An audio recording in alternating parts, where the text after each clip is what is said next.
వర్షంలో కోడలి చెట్టు ఇల్లు. జోరుగా వర్షం కురుస్తుంది. అనామిక తన ముగ్గురు పిల్లలైన నవ్య, భవ్య, హరీష్ని తీసుకుని వర్షంలో నడుచుకుంటూ వెళ్తుంది. ఇంతలో ఆమెకు ఒక పెద్ద చెట్టు కనబడ్డంతో ఆమె ఆ చెట్టు దగ్గరకు వెళ్తుంది. పిల్లల్ని అక్కడి నుంచోపెట్టి వారితో, పిల్లలు మీరిక్కడే ఉండండి, నేనిప్పుడే వస్తాను అంటూ పరుగు పరుగున వెనక్కి వెళ్తుంది. అక్కడ ఒక చోట ఒక వ్యక్తి కనిపిస్తాడు. అతని దగ్గర కొన్ని పనిముట్లుంటాయి. అతనితో అనామిక, అయ్యా, మీ దగ్గరున్న గడ్డపలుగు, పార నాకివ్వండి, నేనిప్పుడే తీసుకొచ్చిస్తాను అని బ్రతిమిలాడుతుంది. అతను సరే అని చెప్పి వాటినిస్తూ త్వరగా తీసుకురామ్మా అని చెప్తాడు. అందుకు తను సరే అని చెప్పి వాటిని తీసుకొని మళ్ళీ తిరిగి ఆ చెట్టు దగ్గరికి వస్తుంది. ఆ చెట్టుకి పెద్ద తొర్రలాగా ఏర్పాటు చేసి అందులో పిల్లల్ని ఉంచొచ్చు అని తన ఉద్దేశం. అందుకే తను దానిని పారతో కొంచెం కొంచెంగా చెక్కుతూ ఒక తొర్రలాగా ఏర్పాటు చేస్తుంది. ఇంతలో వర్షం కూడా ఆగిపోతుంది. అప్పుడు అటుగా వెళుతున్న ఒక పోలీస్ అధికారి అదంతా గమనించి ఆమెతో, ఎవరమ్మా నువ్వు, ఇలా రోడ్డు పక్కన ఉన్న చెట్లను కొట్టేస్తున్నావు? అనామిక భయపడిపోతూ, లేదండి, నేను చెట్లని నాశనం చేయడం లేదు, నేనిక్కడ ఉండడానికి ఇల్లు ఏర్పాటు చేస్తున్నాను అని అనామిక సమాధానం చెప్తుంది. అప్పుడతను కొంచెం ఆశ్చర్యంగా, ఏంటి, ఇక్కడ ఉండటానికి నువ్వు ఇల్లు ఏర్పాటు చేస్తున్నావా? ఏ, నీకు ఇల్లు లేదా ఏంటి? దయచేసి నన్ను ఇంకా ఎక్కువ ప్రశ్నలు వేసి ఇబ్బంది పెట్టకండి, నన్ను వదిలేయండి అంటూ ఏడుస్తూ ఉంటుంది. ఆమె పరిస్థితి ఏంటి అనేది కొంతవరకు అర్థం చేసుకున్న అతను ఆమె ఎవరు ఏంటి అనే వివరాలు కనుక్కొని వెళ్ళిపోతాడు. కొంత సమయం తర్వాత సరాసరి అతను పోలీస్ స్టేషన్కు వెళ్తాడు.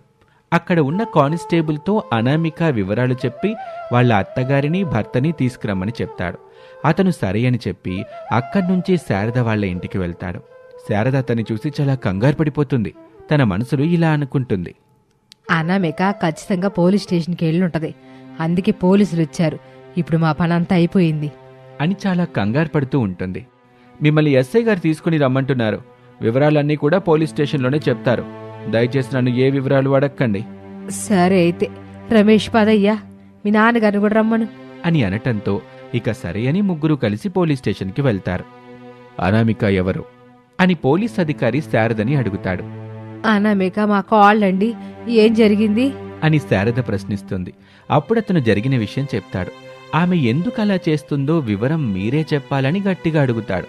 ఆ మాటకు భయపడిన శారద, ప్రతి ఇంట్లో ఉండే కష్టాలేనండి, కట్నం తీసుకురాలేదు, ఇప్పుడేం తల్లిదండ్రులు కూడా చచ్చిపోయారు, పోతూ పోతూ ఎన్నో అప్పులు చేశారు, ఉన్న ఇల్లు కాస్త అమ్మేశారు, ఇప్పుడు అదేం ఒంటరి ఆడపిల్ల, పిల్లగాడికి ఉద్యోగం పోయింది, ముగ్గురు పిల్లల్ని ఆమె చూసుకోవడం చాలా ఇబ్బందిగా ఉంది, నా మొగుడు ఒక్కడే కష్టపడితే అందరం కూర్చొని తింటున్నామండి, అందుకే పిల్లలు తీసుకెళ్ళిపోయి బతుకని బయటికి పంపించేశాం. ఆ మాట వినగానే ఎస్ఐకి చాలా కోపం వస్తుంది. చిన్న పిల్లలతో సహా బయటకు వెళ్ళమని నువ్వు ఎలా చెప్పగలిగావు? అడ్డగాడిదలా నీ కొడుకున్నాడు కదా, వాణ్ణి కూలో నాలో చేసుకోమని చెప్పొచ్చు కదా. ఆ మాట వినగానే శారద, నా కొడుకు బాగా చదువుకున్నాడు, అట్లాంటి పనులు చేయడం వాడికి అసలు రాదండి. నడుం వంచితే అన్ని పనులు అవే వస్తాయి. పుట్టుకతో అందరూ ఏమీ నేర్చుకొని రారు కదా. 2 రోజులు పోతే 3వ రోజు అదే అలవాటవుతుంది. మర్యాదగా వాళ్ళనింటికి తీసుకెళ్ళండి, లేదంటే మీరు కూడా అదే చెట్టు కింద కాపురం ఉండండి అని ఎస్ఐ అంటాడు.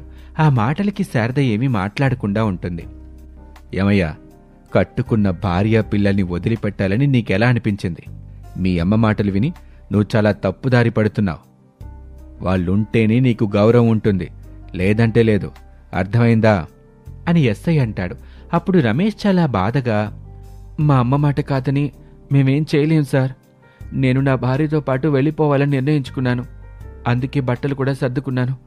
ఆ విషయం ఎలా చెప్పాలో అర్థం కాక సతమతం అయిపోతూ ఉంటే మీరిక్కడికి తీసుకొచ్చారు.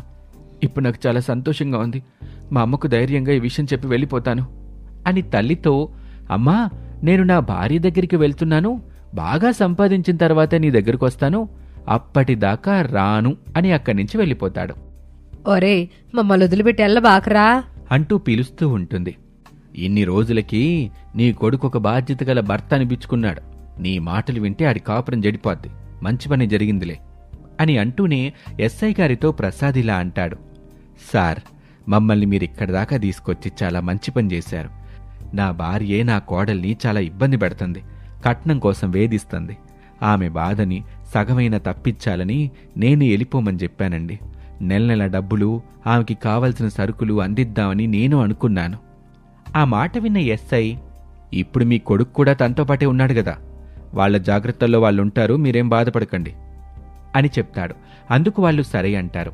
ఇక ఎస్ఐ చివరిగా, ఇవన్నీ మనసులో పెట్టుకుని ఆమెను వేధిస్తే గృహహింస చట్టం కింద కేసు ఫైల్ చేసి బొక్కలు వేయిస్తాను, జాగ్రత్త, ఇక వెళ్ళండి అని ఎస్ఐ అనటంతో వాళ్ళిద్దరూ అక్కడి నుంచి వెళ్ళిపోతారు. ఇదిలా ఉండగా రమేష్ సరాసరి అనామిక దగ్గరికి వెళ్ళి ఆమెతో జరిగిన విషయం అంతా చెప్తాడు. పోనీలేండి, ఆ పోలీస్ ఆఫీసర్ నిన్ను నన్ను దగ్గర చేశారు. మనం ఇప్పుడు పిల్లలు ఎలా బ్రతికించుకోవాలి అది ఆలోచించుకోవాలండి. కొన్ని రోజులు మనం ఇక్కడే ఉండి కొంత సంపాదించుకున్న తర్వాత ఏదైనా ఇల్లు తీసుకుందాం, అప్పటిదాకా పిల్లల్ని జాగ్రత్తగా చూసుకుందాం అని రమేష్ అంటాడు. అందుకు అనామిక సరే అంటుంది. ఇద్దరు కూడా పిల్లల్ని అక్కడే ఉంచి ఇద్దరూ కష్టపడి పని చేసుకుంటూ వచ్చిన డబ్బులతో అక్కడే నివసిస్తూ ఉంటారు. అక్కడే వండుకోవటం, అక్కడే కాపురం. వర్షంలో అయినా ఎండలో అయినా సరే అక్కడే ఉంటారు. సరిగ్గా వారం రోజుల తర్వాత పోలీస్ ఆఫీసర్ అక్కడికి వస్తాడు. అతను వాళ్ళని చూసి అనామికతో, మీరింకా ఇక్కడే ఉన్నారా? నేనింకా ఎప్పుడో ఎక్కడో ఒక చోట మంచి ఇల్లు తీసుకుని వెళ్ళిపోయి ఉంటారనుకున్నాను. ప్రస్తుతానికి మా దగ్గర అంత డబ్బు లేదు కదండి, అందుకే ఇక్కడే ఉంటున్నాం. డబ్బులు వచ్చిన తర్వాత ఎక్కడికన్నా వెళ్ళాలని నిర్ణయించుకున్నాం. నేను వారం రోజుల నుంచి ఇక్కడ లేనులేండి, లేదంటే ఎప్పుడో మిమ్మల్ని వేరే చోటికి పంపించేవాణ్ణి. మరేం పర్వాలేదులే. ఇప్పుడు రమేష్కి ఒక చోట ఉద్యోగం చూశాను, ఇక అక్కడికి వెళ్తే మీ కష్టాలు తీరిపోయినట్టే. ఆ మాట వినగానే రమేష్ చాలా సంతోషపడతాడు. తప్పకుండా వెళ్తాను సార్, ఎక్కడో చెప్పండి అని అనటంతో పలానా చోటు అని అడ్రస్ చెప్తాడు ఆ పోలీస్ ఆఫీసర్. ఇక తను చాలా సంతోషంగా అప్పటికప్పుడు రెడీ అయ్యి అక్కడికి వెళ్తాడు. రమేష్ ఇంటర్వ్యూ పూర్తవ్వటం, ఉద్యోగం రావటం రెండూ ఒకే రోజు జరిగిపోతాయి. ఉద్యోగం వచ్చిన వెంటనే చాలా సంతోషంగా మళ్లీ తిరిగి అనామిక దగ్గరికి వస్తాడు. అనామికతో జరిగిన విషయం చెప్తాడు. అనామిక చాలా సంతోషిస్తుంది. చాలా సంతోషంగా ఉందండి నాకు. మనం ఆ పోలీస్ అధికారికి చాలా కృతజ్ఞతలు చెప్పుకోవాలి. ఎందుకంటే మీకు ఉద్యోగం కల్పించారు. ఇప్పుడు మనం ఉండడానికి ఒక ఇల్లు కూడా ఉంది. ఒక అడ్రస్ చెప్పెళ్ళారండి, ఇక మనం అక్కడికి వెళ్ళడమే ఆలస్యం. ఆ ఎస్ఐ గారు చాలా మంచివారిలాగా ఉన్నారు, ఇక పిల్లల్ని తీసుకుని మనం ఆ ఇంటికి వెళ్దాం అని అంటాడు రమేష్. ఇక చాలా సంతోషంగా అనామిక తన పిల్లలతో, పిల్లలు, మనం ఇక ప్రశాంతంగా ఇక్కడి నుంచి ఇంటికి వెళ్దామా? చాలా సంతోషంగా ఉందమ్మా, వెళ్దామమ్మా, ఇక్కడ అసలు ఏమీ బాగోలేదు, త్వరగా వెళ్దామమ్మా. అవునమ్మా, త్వరగా వెళ్దాం. అయితే మనం కొత్తింటికి వెళ్ళిపోతున్నామన్నమాట. నాన్నకు ఉద్యోగం వచ్చింది, మనం కూడా సంతోషంగా ఈ చెట్టుకి బాయ్ చెప్పి వెళ్ళిపోతున్నాం అని సంతోషంగా అందరూ కలిసి కొత్త ఇంటికి అద్దెకు వెళ్తారు. అక్కడ ఓనర్ శాంతమ్మ వాళ్ళతో మాట్లాడుతుంది. అబ్బాయి నాకన్నీ చెప్పాడమ్మా, నాకతడు వరుస కల్లుడవుతాడు, చాలా మంచివాడు. మీరు నాకు అడ్వాన్స్ కూడా ఇవ్వాల్సిన అవసరం లేదు. ఇట్లాగే నెల రోజుల తర్వాత నాకు అద్దె ఇవ్వండి, పర్వాలేదులే అమ్మా. ఏదేవైనా ఇక్కడికి వచ్చినందుకు మీరు సంతోషంగా ఉంటే అంతే చాలు. ఆ మాటలు విని వాళ్ళు మరింత సంతోషపడతారు. ఆ తర్వాత వారి సామాన్లు సర్దుకొని గృహప్రవేశం చేస్తారు. సంతోషంగా అక్కడే ఉంటారు. ఇలా రోజులు గడుస్తూ ఉన్నాయి. పిల్లలు స్కూల్కి వెళ్తూ ఉంటే అనామిక శాంతమ్మ గారితో కలిసి వంట చేయటానికి వెళ్తుంది. అలా భార్యాభర్తలిద్దరూ సంపాదించిన డబ్బుతో కుటుంబం ముందుకు సాగుతుంది. వాళ్ల పిల్లలు చక్కగా స్కూల్లో చదువుకుంటూ ఉంటారు.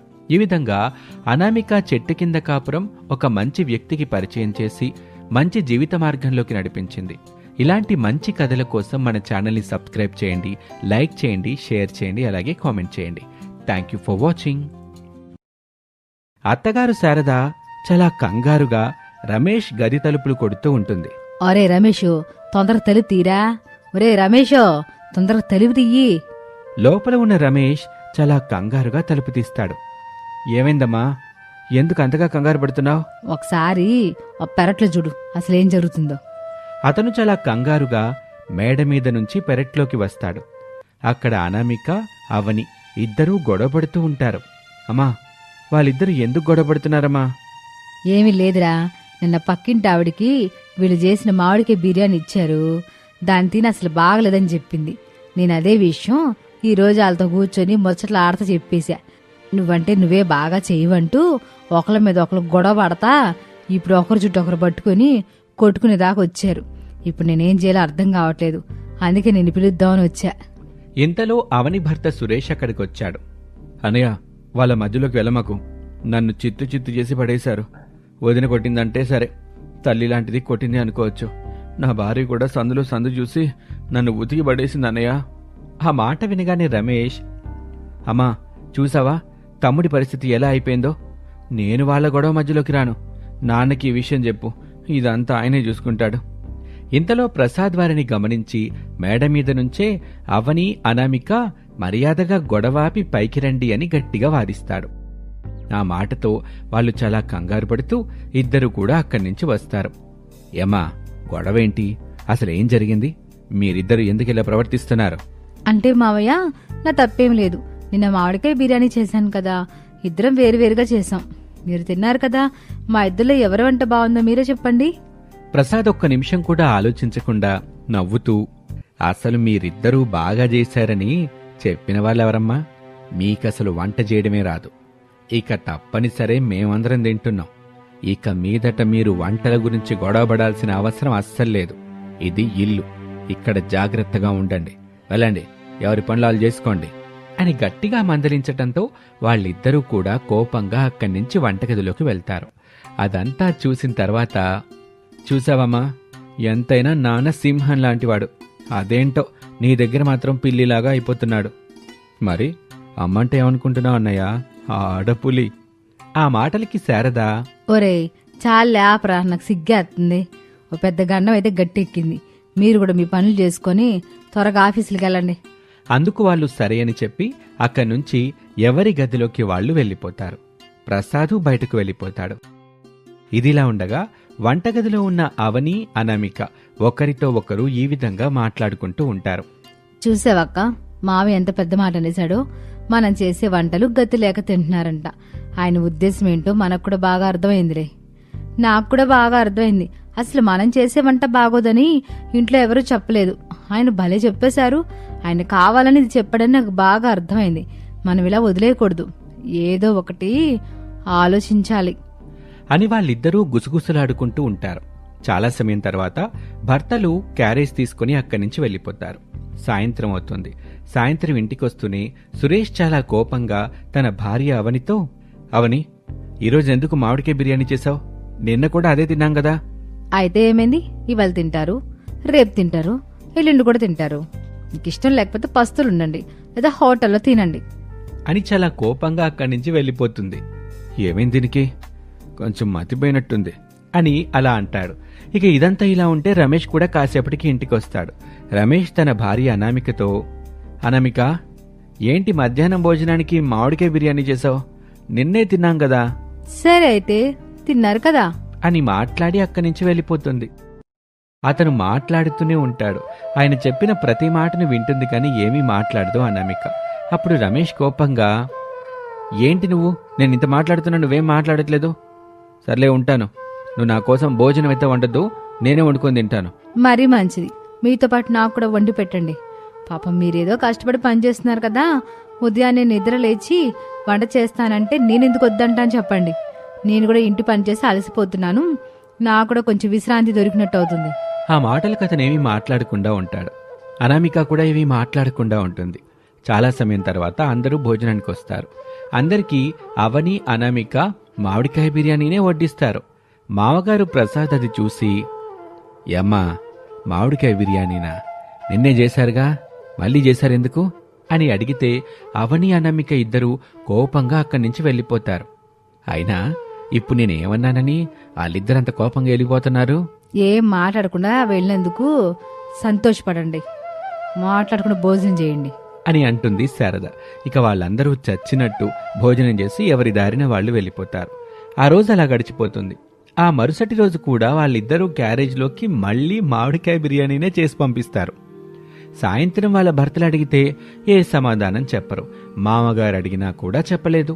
అలా వరుసగా వారం రోజుల పాటు మామిడికాయ బిర్యానీనే చేసి పెడతారు.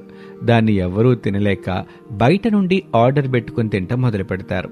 అదంతా చూసిన అనామిక, చూడండి, మీరు తిన్నా తినకపోయినా ఇంట్లో అయితే రోజు వండుతాం, ఈ బిర్యానీనే వండుతాం.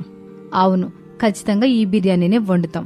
తినకపోయినా మేం వండుతాము అని తేల్చి చెప్పేస్తారు తోటి కోడలిద్దరు. యమ్మా ఎందుకని మా మీద అంతగా పగబట్టారు మీరు? మీకు కొంచెమైనా బుద్ధుంటే ఇట్ట చేయరు. ఆ మాటలకి అనామిక, మావయ్య, మీరు ఆ రోజు అన్న మాట మాకు ఇంకా బాగా గుర్తుంది. మా వంటలు గతిలేక తింటున్నా అంటున్నారు కదా, అందుకే ఇలా చేస్తున్నాం. మీ నోట నుంచి మేము చేసిన ఆ మామిడికాయ బిర్యానీ చాలా బాగుందని వచ్చేంత వరకు మేము ఇలా చేస్తూనే ఉంటాం. ఆ మాట విని అందరూ ఒకరి ముఖం ఒకరు చూసుకుంటారు. ఓహో, ఇప్పుడు నాకు బాగా అర్థమైంది మీరిద్దరూ ఎందుకిట్ట చేస్తున్నారు. ఆ రోజు నేను మీ గొడవ ఆపడం కోసం అలా చెప్పానమ్మా. నిజానికి మీరు చేసిన మామిడికాయ బిర్యానీ చాలా అద్భుతంగా ఉంటుంది. ఆ మాట విని వాళ్ళు చాలా సంతోషపడతారు. నిజంగానే మావయ్య, మిమ్మల్ని మేము తప్పుగా అర్థం చేసుకున్నాం. ఇంతకీ మా ఇద్దరిలో ఎవరు చేసిన మామిడికాయ బిర్యానీ బాగుంటుంది? మరేం పర్వాలేదు మావయ్య, మీరు ఉన్నది చెప్పండి, వాస్తవం చెప్పండి, మేం బాధపడం. ఆ మాటలకి ప్రసాద్కి ఏం చెప్పాలో అర్థం కాదు. నానా, మీరు చాలా తెలివిగా సమాధానం చెప్పకపోతే ఇప్పుడు మళ్ళీ ఇంట్లో చాలా పెద్ద యుద్ధమే అవుతుంది. జాగ్రత్తగా ఆలోచించుకొని చెప్పండి. ఏంటండి మీ గుసగుసలు? మావయ్య గారిని చెప్పనివ్వండి. ఒకరితో ఒకరు పోటీ లేదమ్మా, మీరిద్దరూ సమానంగా చేస్తారు. నిజానికి 2 రుచులు ఒకేలాగా ఉంటాయి. కాబట్టి మీరిద్దరూ వేరువేరుగా చేస్తున్నారన్న సంగతి నాకు ఇప్పుడు అర్థమైంది. మీరిద్దరు ఏం చేసినా మహాద్భుతమేనమ్మా. ఆ మాటకి వాళ్ళిద్దరూ ఒకరి వైపు ఒకరు చూసుకుంటారు. అయితే మేం చేసిన మామిడికాయ బిర్యానీ బాగుంది కదా మావయ్య? అవునమ్మా, చాలా అద్భుతంగా ఉంది అని అంటాడు. ఆ మాటలు విని వాళ్ళు, అయితే ప్రతిరోజు మేము మామిడికాయ బిర్యానీనే పెడతాం, మీరే కదా అద్భుతంగా ఉందంటున్నారు, అయితే వాటినే తినండి అంటూ అక్కడి నుంచి వెళ్ళిపోతారు. ఆ మాటలు విన్న అత్తగారు, బాగుందన్నారుగా, ఇప్పుడు రోజు అదే పెడతారంట, తినండి. 2 రోజులు పెడితే ఇలాగుంది, ఇక రోజు తింటే మన పరిస్థితి ఎలాగుంటుందో ఆలోచించండి. అమ్మా, ఆలోచించడానికి ఏముంది, మన పని అయిపోయింది. ఇక వీళ్ళ యుద్ధంతో ఇలా ఆగేలా లేరు. దీని నుంచి మనం ఎలాగోలా తప్పించుకోవాలమ్మా. ముందు అది ఆలోచించండి. ఆలోచించడానికి ఏం లేదన్నయ్య, మనం బలైపోతాం అంతే అని అనుకుని బాధపడతారు. వాళ్ళు ప్రతిరోజు కూడా మామిడికాయ బిర్యానీ చేస్తూ వాళ్ళకి పెడుతూ ఉంటారు. సరిగ్గా 2 వారాలు గడుస్తాయి. ఆ తర్వాత నిజంగానే వాళ్ళు చేసిన మామిడికాయ బిర్యానీ అద్భుతమైన రుచిని అందిస్తుంది. ఓ రోజు దాని వాళ్ళు తింటూ, అమ్మాయి, అంతకుముందు నేను చెప్పిందేమో గాని గత 3 రోజుల నుంచి మీరు చేస్తున్న ఈ మామిడికాయ బిర్యానీ సూపర్గా ఉంటుందమ్మా.